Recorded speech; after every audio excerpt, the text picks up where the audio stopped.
سلام، امیدوارم حالتون خوب باشه و به یه ویدیو دیگه با من خیلی خوش اومدین.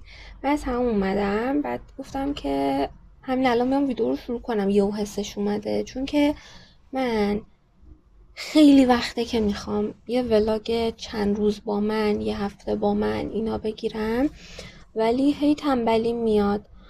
بعد دیگه گفتم همین الان که حسش اومده بیام شروع کنم دیگه. دوربینو گذاشتم و گفتم شروع کنم دیگه.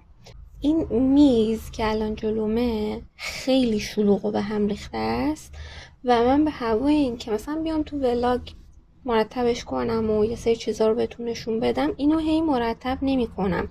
بعد الان یه چیزی دیدم، یه لحظه صبر کنید. اینو دیدم که این قرصه چیزه، قرص زینک و به کمپلکسه و خالی شده. زمانی که اون یکی ورق قبلی خالی شده بود من میخواستم ویدیو بگیرم ولی نگرفتم. بعد اینو برداشتم کامل استفاده کردم، هنوز ویدیو رو نگرفتم و این توش 30 تاست، یعنی بیشتر از 1 ماهه که من میخوام یه همچین ولاگی بگیرم ولی نمیشد دیگه. حالا الان استارتشو زدم، امیدوارم که ادامهش بدم. ریشه موهامم در اومده برای رنگ کنم ولی اصلا حوصله ندارم. چند وقتم از تصمیم گرفتم که یه خورده با موهام بیشتر مهربون باشم، مخصوصا اتومو رو سعی کردم که بذارم کنار و بعضی وقتا خیلی کم اگر بخوام به موهام یه حالتی بدم، مثلا پایین موهامو انقدر از پایین موهامو 2 تا مثلا کرلی میزنم با شیگلم. اینم باز خیلی کم پیش میاد که این کارو بکنم. حرارت رو تقریبا میتونم بگم قطع کردم، به موهام دیگه حرارت نمیدم، ماسک و اینا رو مرتب میزنم. این قرص زینکم که میخورم برای پوست و مو و ناخن خیلی خوبه دیگه و تاثیرش رو دیدم. واقعا موهام خیلی بهتر شده، وزن موهام خیلی کم شده، مثلا عجیب. البته این ماسکی که میزنم هم بی تاثیر نیست، این خیلی وزن مو کم کرده و خیلی موهامو صاف میکنه. خیلی دوستش میدارم. آره بیام اینجا رو مرتب کنم، اوضاع اینجا خیلی خرابه دیگه، واقعا هیچی برای هیچی جا نداره. رو هم دارم میذارم وسایلو.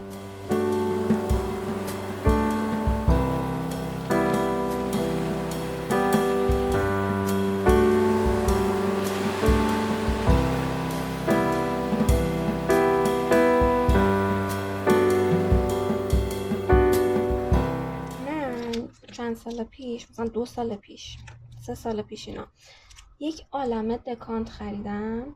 بعد اینا توی کشو بودن، گفتم که بردارم بذارمشون جلو چشم که ازشون استفاده کنم، تموشم برن دیگه.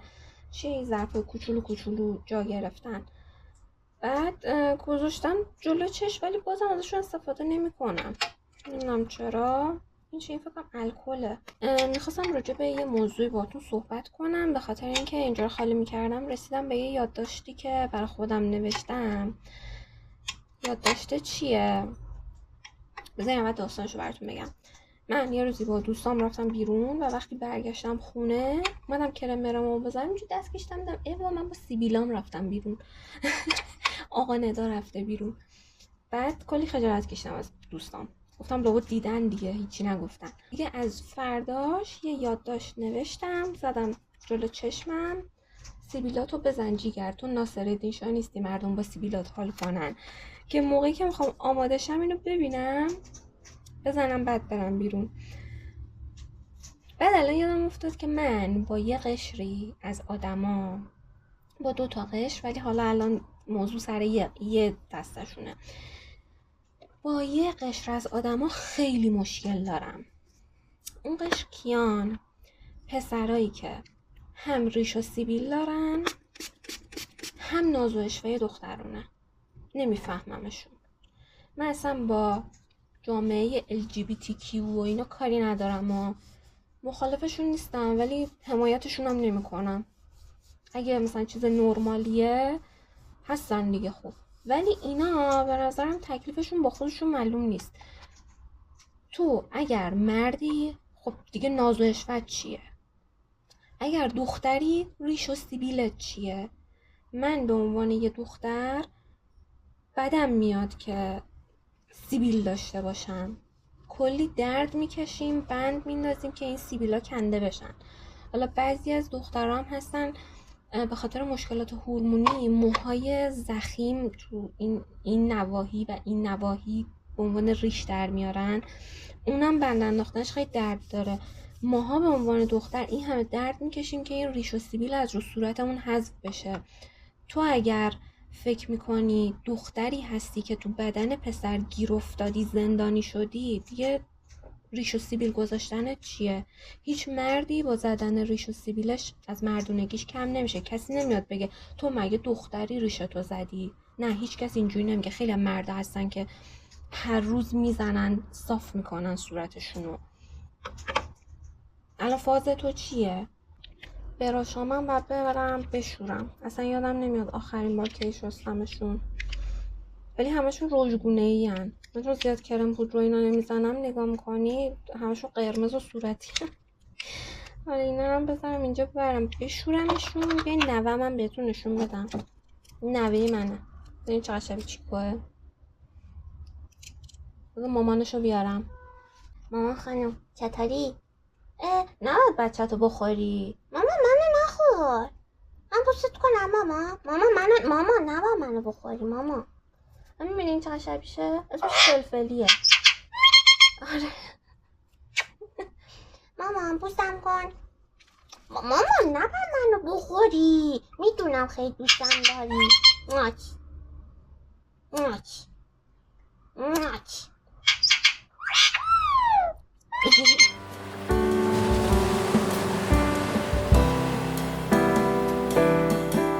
بشینم یه ذره زبان بخونم، با دوالینگو انگلیسی تمرین کنم و یه ذره زیاد میخوام زمان بذارم براش نسبت به روزهای دیگه. من تمرینای دوالینگوم رو روی 2-3 دقیقه تنظیم کردم. بیشتر روزا فقط مثلا یه تمرین 3 دقیقه‌ای انجام میدم که تمرین اون روز پاس بشه، ولی سطح انگلیسیش هنوز به جایی نرسیده که بخواد به من چیز جدید یاد بده. به خاطر همین یه چند روزه که دارم تلاش میکنم یه ذره زیاد تمریناتو انجام بدم که درسا برن جلو، ببینم بالاخره میرسم به جایی که ساختار گرامری جدید به من یاد بده یا نه. نیم ساعت حداقل بشینم زبان بخونم. اگه بیشتر شد که چه بهتر، اگه نه که همون نیم ساعت اوکیه. بعدش برم دنبال بقیه کار و زندگیم دیگه.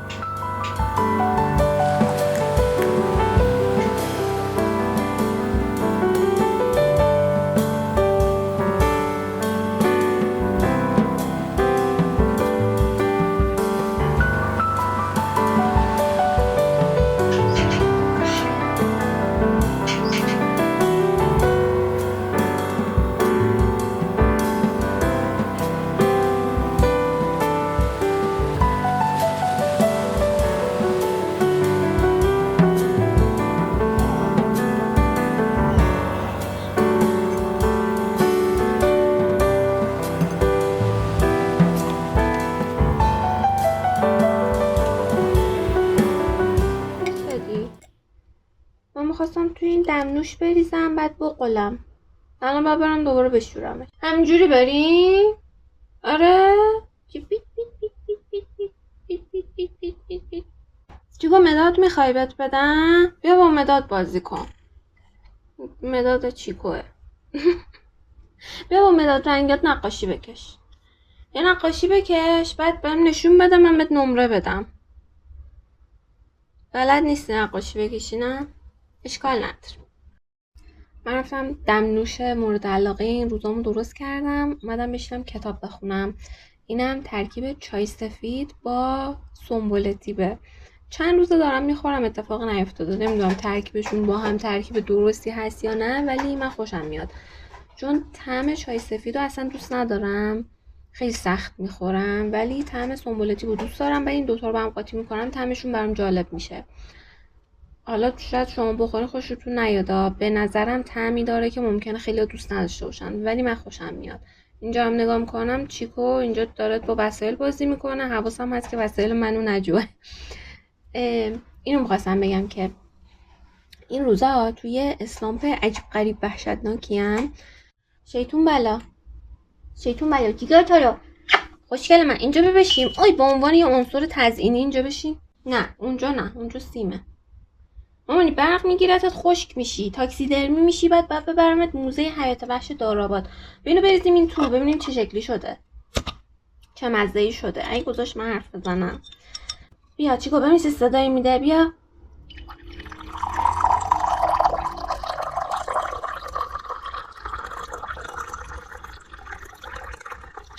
نمیخوای اداشو در بیاری؟ آره قبلا که اسلامپ میشدم چیکو تو کادر نیست، نصف تو کادر نصف تو کادر نیست، یه ذره بین برتر. قبلا که اسلامپ میشدم کتاب صوتی گوش میدادم، بعد خیلی وقتا پیش میومد که مثلا دلم میخواست اون کتاب صوتیه رو پاز بزنم، بعد برم مثلا کتابه رو فیزیکیشو بخرم، فیزیکیشو بخونم و خیلی کمک میکرد که از اسلامپ بیام بیرون. یا حالا اگرم دلم نمیخواست که برم فیزیکیشو بخرم، فیزیکیشو بخونم، باز همون صوتی گوش دادن منو میآورد تو مسیر کتابخونی. ولی الان دیگه صوتی هم نمیتونم گوش بدم، یه ذره گوش میدم، مثلا یه 10 دقیقه گوش میدم، بعد احساس میکنم که نخوشم نیومد میرم کتاب بعدی، دوباره 10 دقیقه از اون گوش میدم، خوشم نمیاد دوباره میرم بعدی.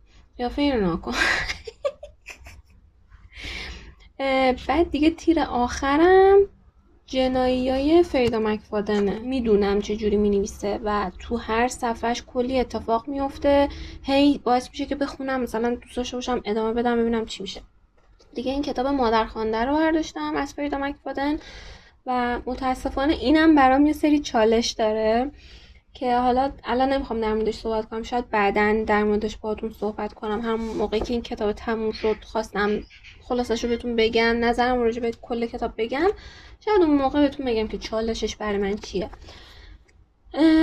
ولی الان که مثلا 80 صفحه خوندم، خیلی کند خوندم، مثلا یه هفته طول کشیده که بخونم، ولی باز دارم تلاش میکنم که اینو تموم کنم. داستانش هم درباره یه زن و شوهریه که بچه دار نمیشن و میخوان که یه بچه‌ای رو به فرزندخوندگی بگیرن، ولی مثلا یه مشکلاتی پیش اومده و الان یکی دیگه اومده یه پیشنهاد خیلی بهتری بهشون داده، ولی خب مثلا یه سری مشکلات هست دیگه. حالا میخونم نظرم بهتون میگم دیگه. الان بشینم یه ذره از این بخونم. الان صفحه 80م، نه 80 خوندم، 81 رو باید شروع کنم. دم نوشم هم بخورم، بعدش برم به داد چیکو برسم. چیکو اینجا داشت خرابکاری میکرد، بعدش آوردمش روشونم، سر صدا میکرد نمیذاش حرف بزنم، دکش کردم بردمش اونور. الان لجش گرفته که گذاشتمش اونور، در رو بستم و راش نمیدم تو. یه ذره بخونم بعد برم سراغ چیکو.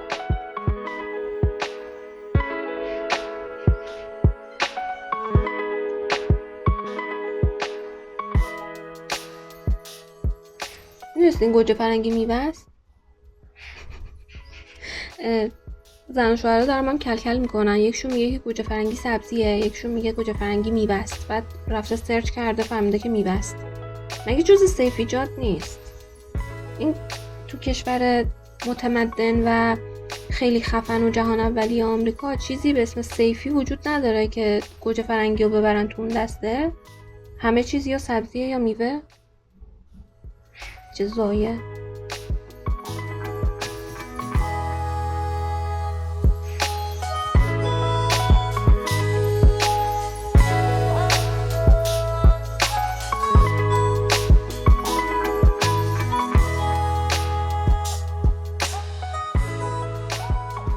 رسیدم به صفحه 100. تقریبا 20 صفحه ازش خوندم یا دقیقاً 20 صفحه ازش خوندم و الان دلم میخواد که برم بشینم تو پارک کتاب بخونم.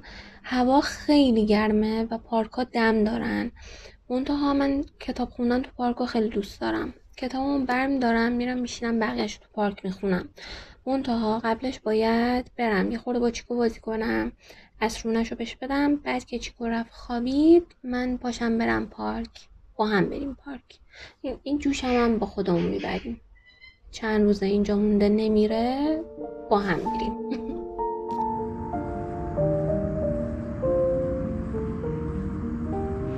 من نشسته بودم خونه داشتم کتابم میخوندم، بعد یه دلم خواست که برم تو پارک بشینم کتاب بخونم، چون کلا تو پارک کتاب خوندن رو خیلی دوست دارم.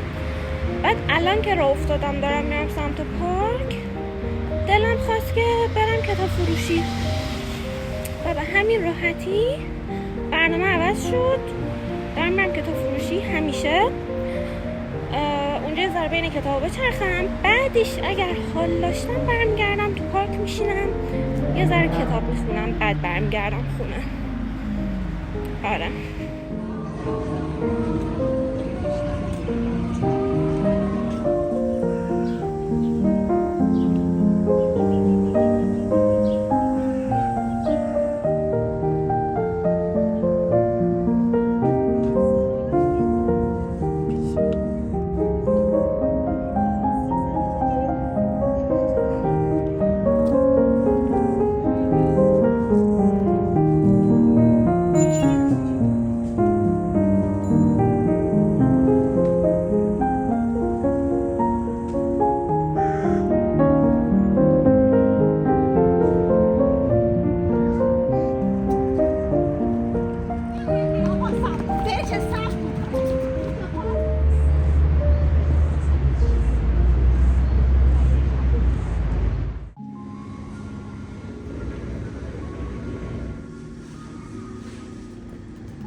برگشتم خونه، رفتم دوش گرفتم، الانم کرمو بزنم بعد بشینم سریال ببینم.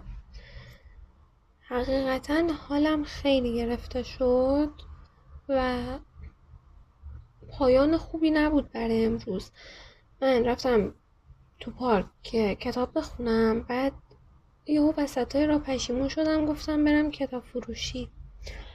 بعد رفتم کافه کتاب همیشه و دیدم که بسته است. بعد اینستاگرامشون چک کردم، دیدم که یه پست گذاشتن و گفتن که فروش حضوریشون رو برای همیشه تعطیل کردن و خیلی ناراحت شدم، به خاطر اینکه از همون اول که همیشه افتتاح شد من میرفتم، خیلی زیاد میرفتم. اون اوایل مثلا قبل از کرونا من خیلی زیاد میرفتم همیشه. بعد که کرونا شد دیگه یه مدت هیچ کس از خونه بیرون نمیومد دیگه، منم نمیرفتم.